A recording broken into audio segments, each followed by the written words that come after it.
आज जो मैं आपको किस्सा बताने जा रहा हूँ वो हमारे कस्बे के भूथा अस्पताल का है। सारे कस्बे के लोग इस अस्पताल को भूथा अस्पताल कहते हैं। इस अस्पताल का असली नाम विक्टोरिया अस्पताल है। इस अस्पताल को आज से करीबन 100 साल पहले अंग्रेजों ने बनवाया था। उस अस्पताल के सामने एक कब्रिस्तान है। मेरे दादाजी ने मुझे बताया था कि आज से 60 साल पहले इस अस्पताल में ऑपरेशन के दौरान एक लड़की की मौत हो गई थी। तब से उस लड़की की आत्मा उस अस्पताल में भटकती है। रात ढलते ही कोई भी इंसान उस रास्ते से नहीं गुजरता है, क्योंकि उस लड़की की आत्मा राहगीरों को परेशान करती है। हालांकि मैं दादाजी की बताई पुरानी भूथा कहानियों में ज्यादा विश्वास नहीं करता था। एक रात मैं अपने दो दोस्तों अंकित और राजू के साथ रात को बाइक पर घूम रहा था। तभी मेरे एक दोस्त ने मुझसे विक्टोरिया अस्पताल वाले रास्ते से चलने को कहा। हम इसे कोई भी ज्यादा भूत प्रेतों पर विश्वास नहीं करते थे और हमने उस रास्ते से जाने का पक्का किया। उस समय रात के 10 बज चुके थे। हम तीनों ने ये बात अपने परिवार वालों को नहीं बताने का वादा किया और उस रास्ते पर निकल पड़े। जैसे ही हम उस रास्ते से निकले, रास्ते पर रेत होने की वजह से हमारी बाइक फिसल गई और हम तीनों धड़ाम से बाइक से दूर गिर गए। गनीमत थी कि हम लोगों को कोई चोट नहीं आई थी। बाइक चला रहे मेरे दोस्त अंकित ने बोला कि उसका बैलेंस तो बराबर था, फिर ये बाइक कैसे फिसल गई।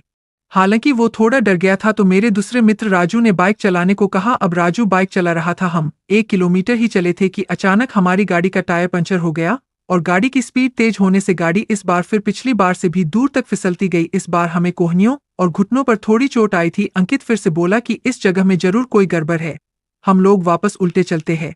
लेकिन मैंने और राजू ने उसकी बात नहीं मानी और बाइक उठाकर पैदल चलना शुरू कर दिया। हम थोड़ी दूर ही चले थे कि अचानक किसी लड़की के चीखने की आवाजें सुनाई दी। ये सुनकर हम रुक गए और अंकित बोला, यार तुम लोगों को चीखने की आवाज सुनाई दी क्या?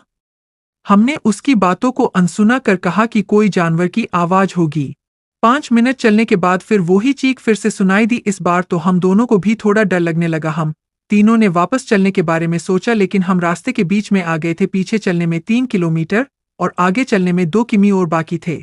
हम लोगों ने आगे जाने का सोचा। थोड़ा आगे चलने पर हमें बरगद के पेड़ के नीचे एक औरत दिखाई दी। इतनी रात को अकेली औरत को देखकर हमारे तो रोंगटे खड़े हो गए थे। हम लोगों ने पीछे मुड़ने का सोचा, तभी वो बूढ़ी औरत चिल्लाई, बेटा रुको, मुझे हाईवे तक का रास्ता बता दो। हमने पूछा कि इतनी रात को आप इस रास्ते से कैसे निकल रही हो?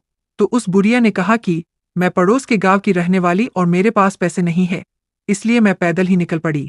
हाईवे के उस पार मेरा गांव है।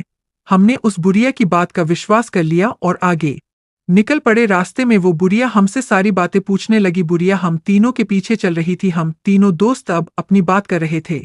तभी राजू बोला कि लो मांझी, आपका रास्ता आ गया। और वो जैसे ही पीछे मुड़ा तो वहां कोई नहीं था। हम तीनों की तो सिट्टी पिट्टी गुल हो गई। हम बाइक को धक्का मारते हुए जोर से भागने लगे। भागते भागते अंकित ठोकर खाकर गिर गया और हमें जोर से चीखें सुनाई दी। हमने भी बाइक को वहीं पटककर अंकित को साथ लेकर दौड़ने लगे और अस्पताल के पास कब्रिस्तान तक पहुंच गए। ये सब घटित होते 12 बज चुकी थी। हम पसीने से तरबतर हो गए थे और कब्रिस्तान पार कर एक मंदिर में रुक गए, क्योंकि अगर बिना बाइक के घर जाते तो जूते पड़ते, इसलिए उस रात मंदिर में ही रुक गए और सुबह होते ही बाइक लेकर अपने अपने घर आ गए और घर वालों दोस्त के यहाँ रुकने का बहाना बना दिया। उस रात के बाद से हम उस रास्ते से कभी नहीं गए। मुझे आज भी सपनों में वो भूतिया बुढ़िया और चीखने की आवाजें आती है।